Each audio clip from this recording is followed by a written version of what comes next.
Forming a neighborhood association. You get the information out as we discussed before. Flyers. Have a block party. The block party is the one that works.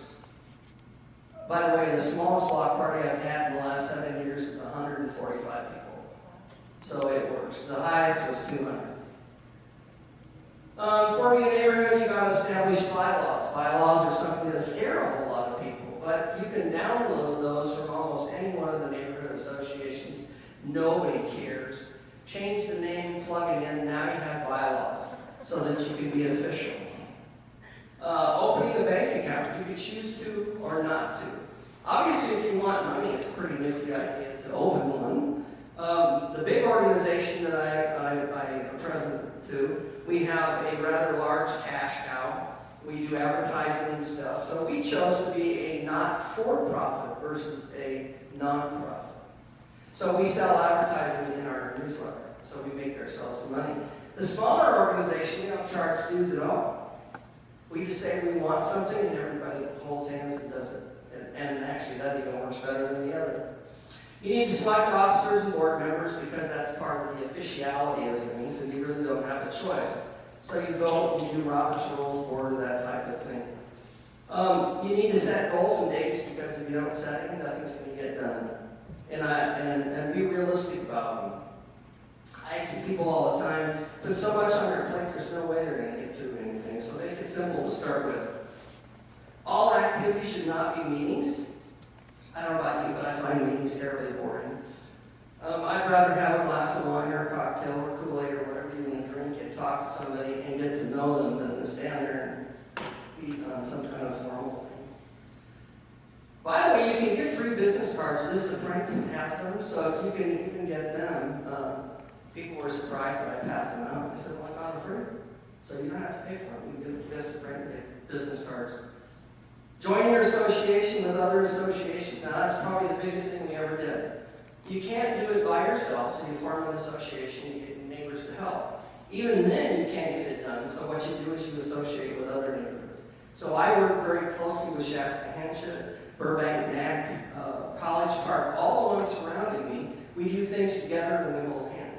And I find that numbers are scary, particularly with, and my apologies to our politicians. Politicians listen to numbers better than anything else. So it's better to do that.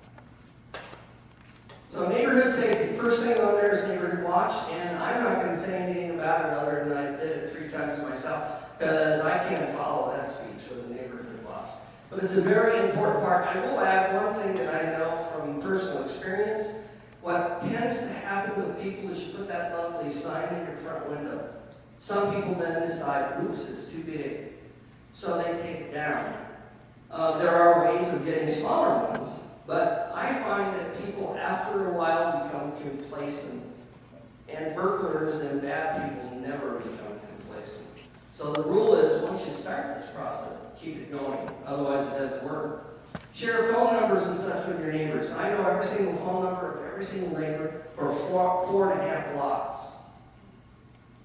Every single kid in person knows exactly who I am. I'm Uncle Bob to about, I don't know, probably 75 kids. I have no idea. That's the type of neighborhood you need, and you too can do that. If you care about your neighbors, that's the way to do it. Protect your home and help others. Now, we have a saying in EMS, and I'm sure it's true in PD, you need to police your own house first or you can't keep anybody else safe. So my house has an alarm on it and has all the signs out front for neighborhood watch. I even have one of those funny little signs that says your smile on your picture was just taken. And of course, and I have it in 3 languages. And they haven't figured out whether I really have a camera, but I watch them look all over the place. And I figured, well, that was good enough. Know who will need extra care in case of an emergency. We are blessed in our neighborhood to have some geriatrics that have almost reached 100 years old, but quite frankly, they don't get around very well. So what do I mean by this comment? You should know every neighbor in your neighborhood that may need some assistance. We also have a lady that has dementia, that if she turns around in her closet, she forgets where she's at. So every neighbor knows who she is and knows what house she lives in. That's the kind of thing you need to be. Hold hands, help each other out. I'm really good at gardening and plumbing and you name it, so I help a whole lot of neighbors, and I get some things in reciprocation. Your kids need to know the safe place to go, and I said it once before, and I would probably say it 10 times if I had the time to say it, because every single kid in my block knows they can come to my house as well as other houses if they think somebody's in the position that they may harm them. They even know, I've even directed the children in my neighborhood how to get into the backyard, shut the door, and lock it. So that if I'm not home for that few minutes, they can at least get back in there. I do have sign sheets, however, from every single parent stating that this is allowed because there are some issues there legally, I believe. Be very visible. Not so nice people don't like that. Now, I do something that I don't suggest you do, and I'm very much behind both of the chiefs. I've known both for a long time. You don't want to stick your neck out. You don't want to become a vigilante society. You want to report people, and that's the best way to do it. As a matter of fact, if you report it and you still don't get a lot of action, which is the case sometimes of petty burglaries and stuff around the house, you don't have a choice. PD has to prioritize, and so sometimes it takes a while for them to get out for certain types of calls. Obviously, if somebody's being murdered, it's a whole lot more important than somebody stole your wallet out of your car. That being said, it's still a personal assault, so you need to make a report. If you don't, at least, in fact, it doesn't even begin to show up how much is actually happening in your neighborhood.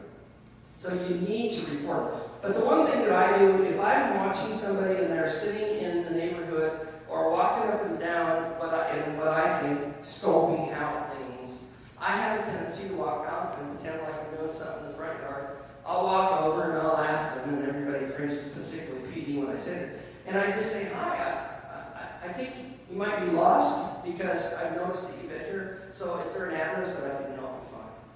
Now, if I went out and said something, hey, what are you doing here? I'm in the wrong world. But what I'm doing is a perfectly friendly, smiling, fat old guy. And I run up and I just say, can I help you find an address? And for me, that works because I find if they're really bad people, they disappear and they never come back. Now, if not every person in the world is that secure to do that, and I don't necessarily say that you do that, but this is something I have found that works for me too. Be very visible.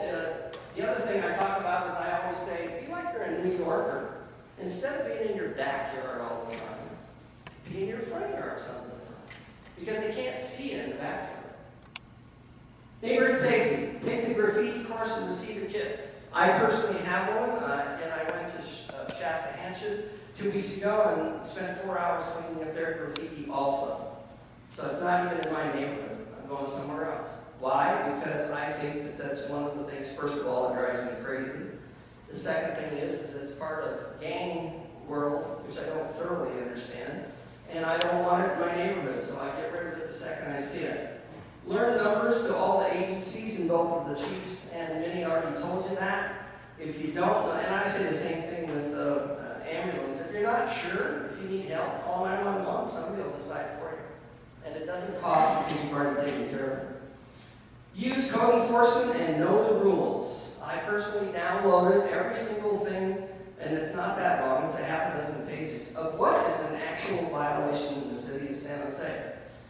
So when I decide, or my neighbors decide, that something doesn't look right, I first look at that list because I really don't want to be stupid and do something silly. Then I report it. Now I have to tell you, in the old days when we had enough money in the city to have enough people working code enforcement, that would work really well, but now you're limited to 5 times that you can, in fact, report an incident. So if you're the neighborhood leader, which I am, and most people call me first, I'm already up to my 5, so somebody else has to help. So be brave. They don't put the information out. They're not allowed to share the information. So you're safe. Okay? But you have to report, but it's not going to get fixed. In my neighborhood, we do CPR and first aid training because I also happen to know that we might be getting cuts and fire, and being sensitive to that because I myself am a licensed paramedic. I teach my neighbors CPR and first aid. Not every neighborhood can do that, but there are resources that can help you in your neighborhood do that. And fire is one of them. If you call fire, they have a very good program. Report crime and invite PD every chance you get. I can't count all the times that I see an officer on the street, I run out and say, hi. I made a commitment years ago that two things would never happen. One is I will never pass a lemonade stand manned by a child. So one day we had 14 glasses of lemonade, and I sloshed as I walked home. The second thing is, I said I would never stop or never not stop and say to an officer, thank you for serving. Because they're doing a job, frankly, I wouldn't want to do. And I don't know about you, it's oftentimes a thankless job. So I made that commitment. But I also invited them to my house for coffee, sit in my backyard where I have a waterfall to write their reports. And I've yet to see any exercise in that. But perhaps there's rules that say they really shouldn't do it. But they do now come by and wave.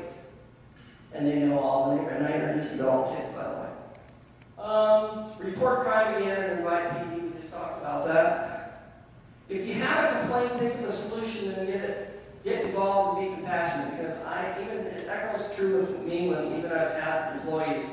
If you want to bitch about something, that's fine to come to the table, but come with a solution and be willing to get involved. Otherwise, quite frankly, I won't listen to you.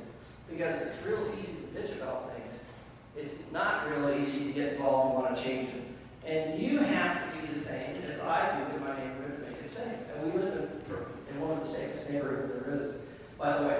That picture happens to be our recent Rose Garden Neighborhood Association egg hunt. We have the big kids go one direction, and the little kids go in the other direction, because quite frankly, we don't want to see the little kids get trampled to death. It takes like 12 minutes for 3,000 eggs to be collected, but it's something we do, and it's not very expensive. Surprise visit from the mounted unit at one of my annual block parties. They happened to see all the activity, noticed that the street was blocked. They swung on by and lowered their horses, and there they are. So there's another plus. Assuming we can keep our mounted patrol, and by the way, there is a group trying to save them with some extra bucks. If you have some in your pocket, it's not a bad idea. Some things didn't work, so I had to put some energy into fixing it in my neighborhood. I've covered a whole lot of it in the discussion, but sometimes people just don't want to get involved, and you still have to just continue to try to get them involved. There's a point at which you realize, these people are just not going to do it. But I got to tell you that you got to bang on doors and bang on doors and bang on doors, and finally somebody will open it and find out that you're actually not a bad person. Now, there is our first aid training kit. I put that picture up because the kids want to learn, and quite frankly, when they're young enough, it's really hard for them to understand. So I felt like, that's not fair. They want to get involved. So two of my little neighborhood girls, who happen to call me Uncle Bob, decided to put diapers and tape all over themselves, and we laughed so hard that, as their mother said, we almost all peed our pants. Now, if you have trouble forming or grasping any of these ideas, there is my email for our association, president@rgnpa.org. You write me, I'll actually respond back to you, and if there's something I can do to help you, I will.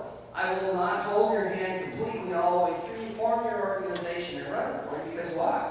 That's not what a neighborhood. Every neighborhood will shine in one way or another. Now, my neighborhood, we have successes that are different. Not different. We have same neighborhoods. But in a minute, my partner here is going to talk to you about her neighborhood, and I'm going to go walk her neighborhood with her to find out what it is she does that I don't do to make my neighborhood even better. So there you go, and you have my email. Thank you for your time this evening.